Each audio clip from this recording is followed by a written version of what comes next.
So, hi guys. I want to kind of introduce you to someone that you know about through my postings, but you've never met before, and that's Andrea. Andrea and I met a little bit over 6 months ago, maybe a little bit longer. A lot And, longer. yeah, maybe a little bit longer. February. Okay, so I'm not great with time.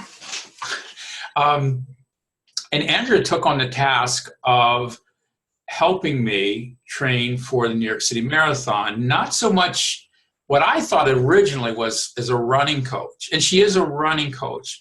But what we discovered was a whole world, or what I discovered was a whole world of what she really was able to help me with in this past year. And the running started out as what our relationship started with, and it's evolved into this amazing, for me, a transformation in so many areas in my life. So I asked Andrea to join me in the journey over the next, I don't know, it's like 8 weeks or so before the finale, and for she and I to kind of talk about what the show is like this year, Temptation Nation, season 17, Biggest Loser. And what's going to be neat is we're going to just kind of see what's coming up for us in terms of what she's helping me with in my transformation, and what kinds of things that she sees that she can share with other people as well. And so this is not scripted. It's like reality. There's no scripting. So I have no idea. We don't have any major plan other than to have a conversation for about 30 minutes after each show. And that'll probably set up some blogging opportunities where she will write some things separately and I might write some things, or we kind of riff back and forth. We're probably going to do a webinar at some point in time, which will be fun. And what I'm really excited about is she's going to join me at the finale on February 22nd. So it'll be our first experience there, and it'll be a lot of fun because she'll be there and she'll come to the after party and all that stuff. So anyway, the only thing that I wanted to do was I watched the show, and obviously I have a different perspective having been on it, but I wanted to be able to get some thoughts from Andrea and what she got as impressions. And we're just going to kind of see how all this evolves, and I'll hop in, and that's just, so that's what it is. So anyway, that's the introduction, long-winded, but now you kind of know who Andrea is now. And over time, you really get to understand what she's about, as I've gotten to understand what she's about. And she doesn't kind of explain everything right up front. It kind of gets revealed when you really are ready to receive it. So anyway, now I'm going to be quiet. So Andrea, so the show was last night. I know you know it. I know you're a big fan of the show. You and your sister are big fans of the show. Just talk to me about it. Talk to us and tell us what you were seeing or whatever. I found it very unique this season, and I couldn't have been more timely because it just got repetitive, the same thing. And you started getting a feeling originally before they came out with this season that it's going to be the same scenarios where you see people that are great in this world of reality TV, and a year from now when they're back home in their reality, everything has gone back to the way they were. And it was kind of very interesting, and I'm forgetting the woman who said it, might have been Toy who said it, that when Bob first gave the temptation of $5,000, she just said if she took it and went home, she would just eat herself back into a hole. So the recognition of, I can't do this when I don't have the help, because there are too many temptations out there. So that was actually really kind of cool about it, the way they did it. And it was just, even though in the beginning to me it was like, no one's going to go for the money in the first thing and say goodbye, I'll see you later, because it's all about the unhealthy and they're there for a reason. So that was really cool. The other thing that I loved, and Alison Sweeney, she was great in her role. Yeah. But I have to be completely honest and say the way Bob was, it just added such a different element when you saw his raw emotion during some of these group discussion talks. Again, I'll bring up Toya when she was talking about the death of her child and not being able to forgive herself, and how he just went over to her and really just created this bubble around them to just be like, I'm here with you one-on-one. None of this else matters. Let's just talk about what's going on.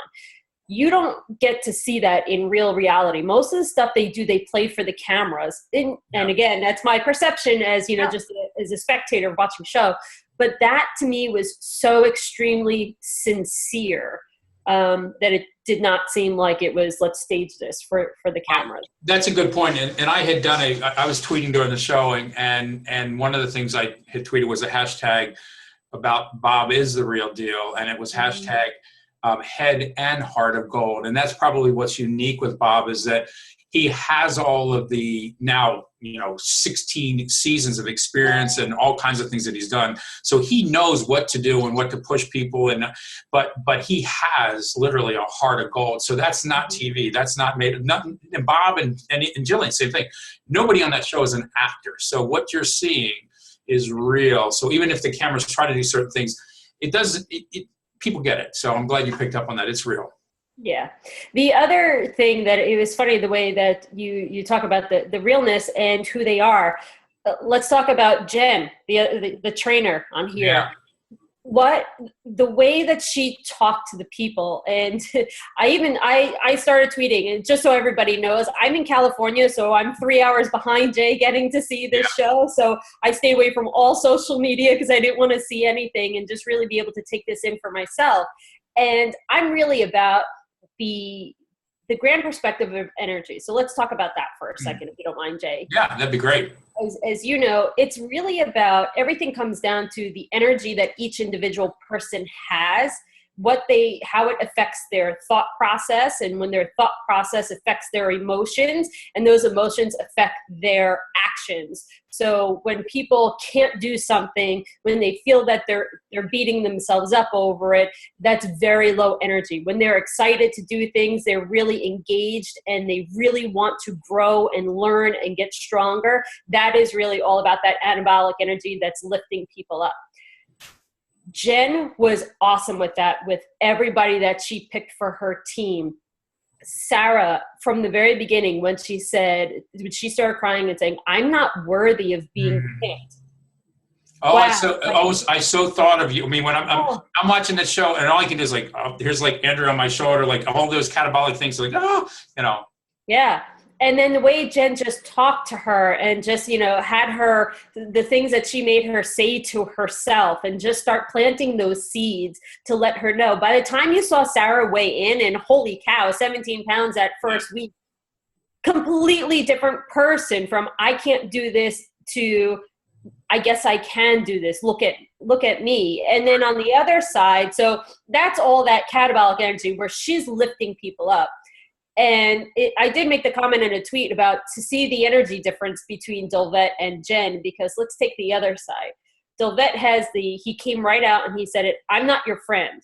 Mm-hmm. I'm your antagonistic person. What I do goes, you know nothing. I know everything. And Felicia was, let's talk about, I know what that is. Oh yeah. Yes. Oh yeah. Your blog of dropping a few F-bombs at me of how that goes. It was maybe a few hundred. Yeah, maybe a few hundred F-bombs at you. So that was really interesting to see that because, well, to be honest, let's look at the end result at the end. They had an 8-pound advantage and they lost versus Jen's team. Now, Felicia might have been, she was going after Gillette saying, I'm going to do this in spite of you. You're telling me I'm not doing anything. Screw you. I'll show you I'm better. That's his tactic. That's the way he wants people to go after it. He wants them to believe that they could show him that he's better, that they are better than what he says they are. And it works for some people. It's that instant gratification. She was able to show him. Now what? She's got to go back in the gym with him. She's got to listen to see what he has to say again. And is she going to want to fight with him this whole time? Or is this relationship now going to change? How is it going to evolve? So that's kind of interesting to see how that's going to go. You bring up a good point, because that was one of the things. I mean, I've got a few years on you. It's not my first rodeo in talking and working with people and having coaches and all that. And I think one of the things I found in your coaching of me is, and I think I'm a pretty easy get along person. And what I really realized was that I was perceiving you as somebody telling me what to do.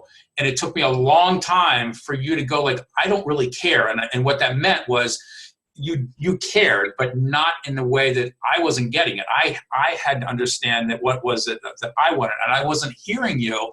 And like I said, I've had a lot of experience, but I think a lot of people that get coached don't really get the fact that it's really up to you. And I think I told you before, one of the things that Jillian had said that I never forgot, that she said to all of us, was don't surrender your power to anyone else. So I think one of the lessons that's really powerful that people, if they take it away from Biggest Loser, is you've got all those tools, and you've got Dovette and Jen, you've got Bob, you've got all these people that really are there to help you see what you couldn't see for yourself.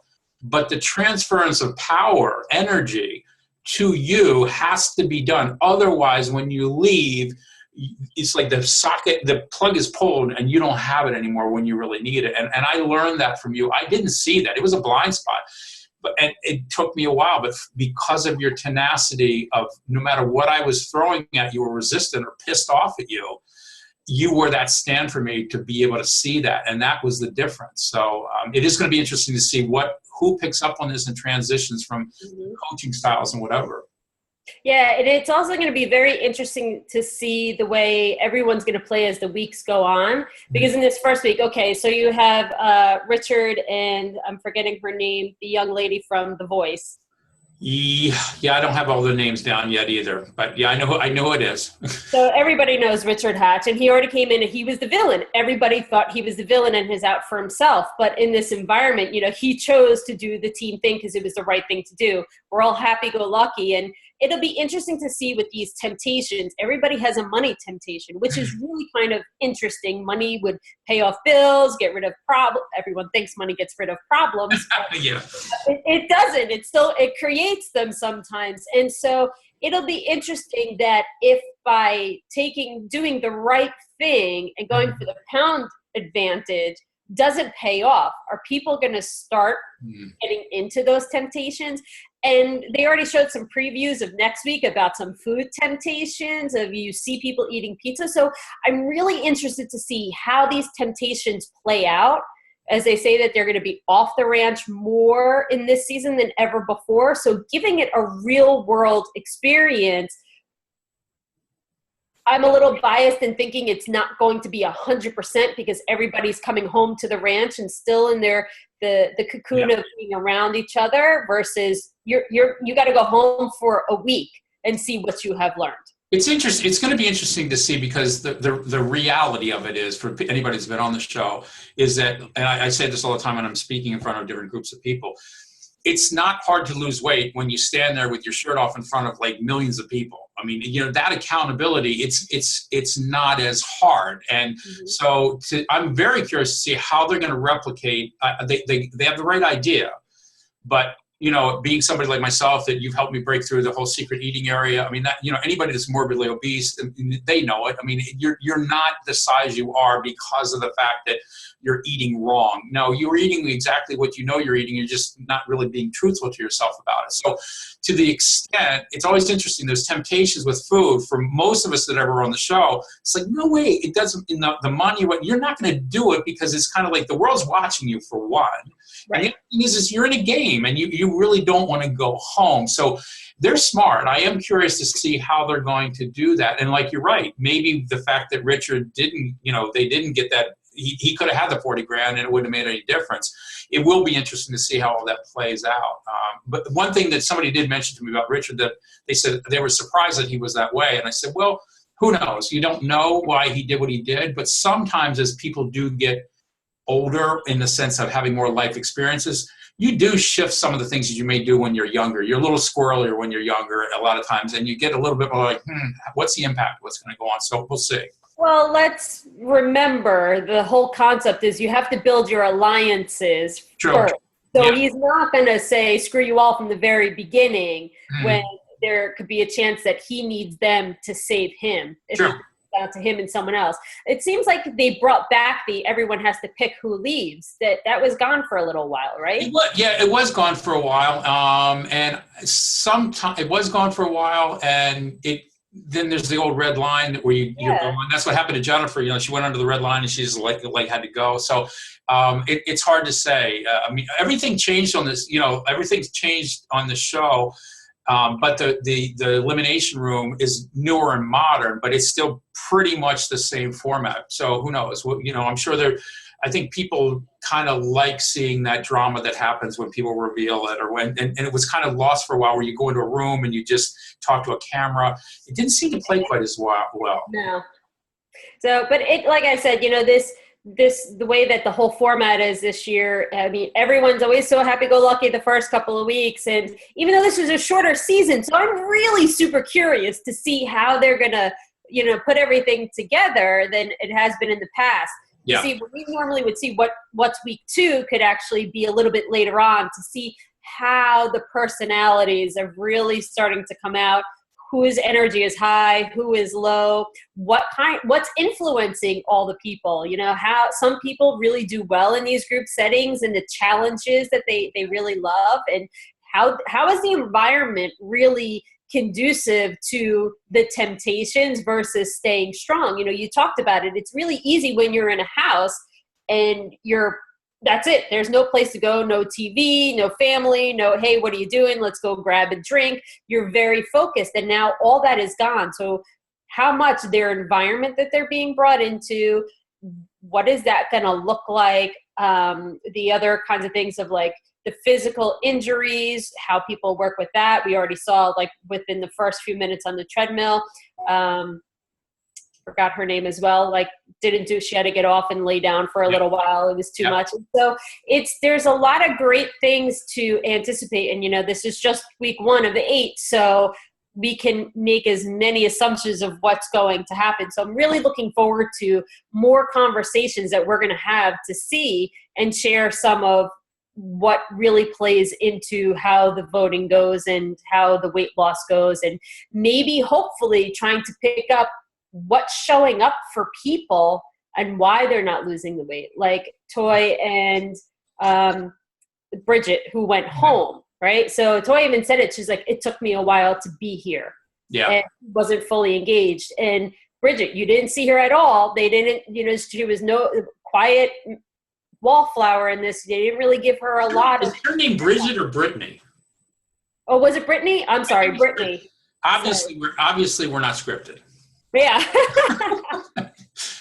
It's hard to forget a name like Toy, but Brittany, yes. So, but that it just goes to prove to my point that she really wasn't a focus at all during the show. Like they showed her when Toy was talking, right. the relationship there, and she just, I don't know. Maybe that social environment was such an influence on her. She just didn't want to be a part of it.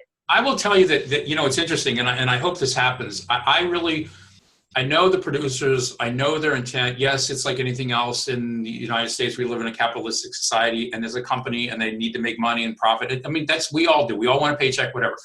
But I do know that the people that are behind the show, from Dr. Huizenga and J.D. Roth, one of the original producer, and so many of the people, Bob and all of them, they really do care. And so what I'm hoping is what it seems to be, what my guess is, and it kind of was last night, is more conversations, because what we found is, we've talked about this before, it's not what you eat half the time, it's what's eating you. And a lot of times that doesn't come up and it's not discussed. And what I'm seeing from what happened last night, and knowing Bob's intent, and I really believe the producers would love the show to have more legs and more life, is it may be short, but this could be where they really decided maybe it's more about what is the quality of what they can do versus, our season 11 was the longest ever. It was 21 episodes. It was a long time, about 8 months of time. But it might be that they're really going to try to dig in and do a deeper dive into the real issues. What's behind the thinking before the eating? What are the things that maybe they could help in that environment so that people make some shift or change so that it's more lasting? Yeah, kind of going back to our 5 questions. I always yes, you and your 5 questions. But the other thing, when you talk about the quality versus the quantity type of thing, and the quality of it, I found that very interesting that they're having everybody's stats up on the wall displayed on TV screen. Yeah. Now, let's think about this. How is that going to impact people if they're constantly worried about what it says up there versus what are they really doing for themselves? Okay. So I think it's a double-edged sword. It's great that they have that ability to really see what's going on, but if the focus is not on what they're really doing for themselves, and the focus is on hitting certain target numbers, and I have to be here so I can lose this weight, that plays a whole mental game with people too on where they're focused and they're worried. They're more worried about numbers than what's going on with them. Well, it's an interesting point. Marcy Crozier from our season, who manages a monster gym out in Indiana, they recently installed a thing called MyZone, and Marcy's been in that industry forever, and she's like in love with MyZone, and I know a little bit about it, and the whole quantified self, the whole tracking part. You're right. You can have from one obsession to the next, but I will tell you that any time for myself that I actually track and pay attention. Which is what happened to us on the show, because we had at that time we were using Fitbit, which moved into Jawbone, and you saw what your burn was, and you started to see. So what I find is that you're right, that could mess people up, but it's like anything else that we know. It's a tool, and I think that's where a person has to be aware that it's one of the things, but like what you said, it's not going to be the thing to make that difference. It's going to be your thinking, it's going to be the conversations, it's going to be the level of honesty that you have.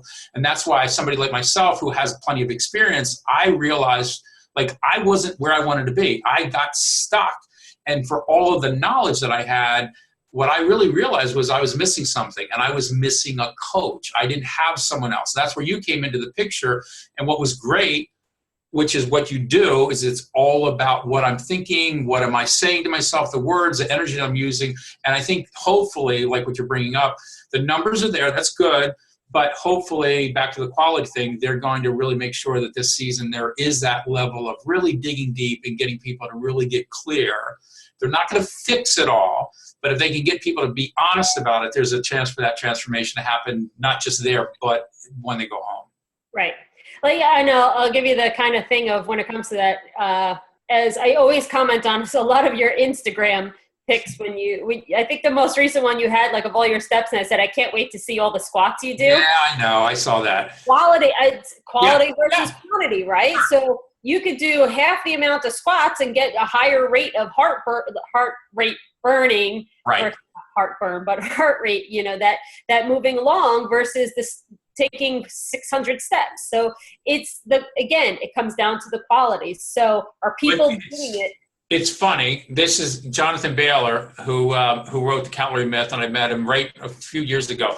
Jonathan's whole thing in here, and I've never really done it well, but he's got these exercises of eccentric exercises, and basically these eccentric exercises are like 10 minutes or 20 minutes. And so, he's a big proponent of that. So once again, like what you said, I think it is tough because I find for myself, part of the reason why I like to walk or run or do things for a longer sustained period of time, for whatever reason, it might be the hook that I got from being on Biggest Loser, because I was in a state of movement and it felt good to be in movement. So sometimes for me, movement is like meditative. So, but I do get that. There's a big difference between going through the motions, which, as you know, a lot of people attend going to the gym.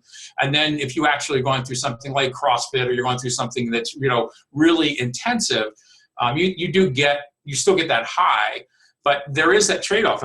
Definitely there's the trade-off of like, how much am I using my life energy to be somewhere, that's in some box in some particular place, so right.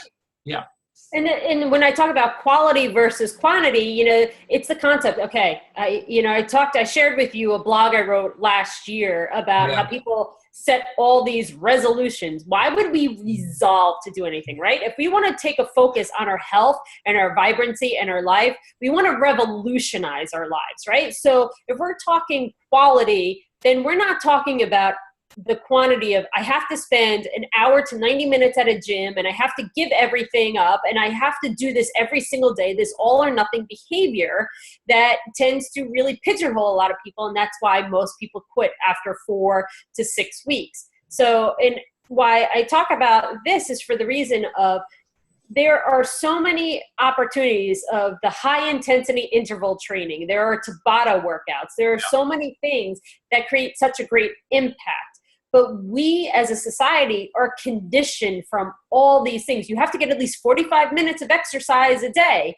And then, so when we're looking at a show like The Biggest Loser that is so motivating, so inspiring, all these things that you see people do, it also is giving off this, I have to spend how many hours in Yeah. the gym all the Yeah. time? And so I want people that are out there to also see that you don't have to do that in order to lose the weight that you want. Which is true, and which is true, and I agree with you 1,000%. I'm also going to say, and if you look at that post that I made this morning when Gail and I got on the phone, and I didn't know how long the phone call was going to be, and I was on the couch and having my coffee and whatever, and all of a sudden I'm going like, wait a minute, I know Gail and I are going to be in a long conversation. So literally, I walked 2 miles, through the house.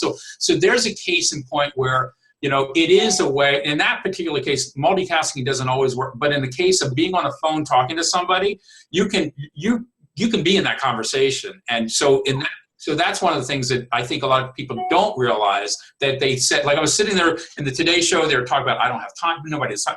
And I'm sitting there going, screw that, you got time, get off your ass and like do some laps or do something when you're watching TV. So I agree with you that the Tabatas and the other real intensive exercises is much better in the long run. But there are people that could be also served to just get off the couch and do something to get started too. Yes, and if they complain about being stuck at an office desk for 8 hours a day, I believe that there's so much you can do, from just like different breathing and squeezing in your diaphragm and taking a few deep breaths, to heck, if you're on a conference call, how many times do you take a conference call holding the phone versus on an earpiece versus it being on speakerphone? You can get up and you could walk around, or have little dumbbells at your desk and you could do little things. It's simple steps. Remember, Jay, everything is about simplifying your life. And Bob even made a comment about it. I think it was in the article that you sent me, or something else that I was reading, that Bob said people don't have to, give up everything. Pick one thing. And how many times have I said, just pick one thing until you've accomplished that well enough that it becomes a habit before you move on to one. So instead of the all or nothing behavior, what's one thing you could remove from your diet? Take out alcohol. Every January, I say, all right, I'm going to not drink a drop of alcohol, see how my body feels, get it back, because no matter what, most of us indulge in a little bit much with holiday parties and vacations and stuff like that. And so it just feels good to just get it out and just start fresh. I haven't had dairy in years. That's something that I gave up, became habit. And so as they move along, what kind of exercise? Maybe going to a gym is not for everybody. Maybe people don't like classes. Trying to understand who you are and trying to figure out what works for you. You love walking all the time. You go to the gym and you do it. You go to the park with your wife and you walk around. You walk around in the house. This is something you really enjoy. It gets your creative juices flowing. So and that's very anabolic to you. And that's what it's about for people to find. What creates that desire, that I want to do this because I really enjoy it and it makes me feel good, versus I have to lose 10 pounds. I have to give this up. I have to, saying I have to weighs you down. But that result of that energizing way of I can't wait to go on vacation. It's like that feeling of when you set that up versus, I have to go to work. How many people did you see post on Facebook and social media cartoons depicting going back to work on Monday? Nobody wanted to. Yeah. And then it's the same thing with we all have to start our diet on Monday. And I'm like, every day is Monday. Like, you just change the way you eat. You don't go on a diet. Take one thing out. Simple. Definitely. So we got a couple of minutes before we wrap up. We'll try to do this in 30 minutes. Any other major takeaways? Anything that maybe from, obviously you've had complete access to me for now since February, and you've seen my antics and stuff, and I'm a caricature of others on the show. Any things between the stuff you've experienced with me over the past 8 months and what you saw last night, or just continuing? Oh yeah. So there's one woman on there. Her name is Lauren, and she's a nutritionist. She works with her mother. Oh yeah, yeah. And she said something that made me think of you immediately, because it goes along with your I got it. It's like, I know what I need to do. Yeah. I'm a nutritionist. I know what I need to do. I tell people all the time. And again, it's the words that they use. I can't wait to see the shift in the language of what they're saying to themselves, because words are so powerful, whether you're saying it to someone else or to yourself. And that is going to be a really interesting takeaway, because your language has changed tremendously in the past 6 months. There are even things that the awareness that you've gained. So what we're seeing right now is a lot of awareness that is going on in the show. Okay. Yeah. And that is key, because people are going to decide that they're fine with the way it is on what their decisions are, or they're not going to want it and they're going to want to change it. So they're done with the way life is, and they're through this process. So it's going to be very interesting to see how all of that shows up, and the transformations that they have, the way that you're continuously learning for yourself to transform. And it really comes down to, what do they want versus when they start feeling like they have to do something. And I can't wait for when you say to me on one of these calls and you're like, you know what I saw, Andrea? You talk about this all the time, and I get it because now I see it in everyone else. And there's going to be so much of that between us now.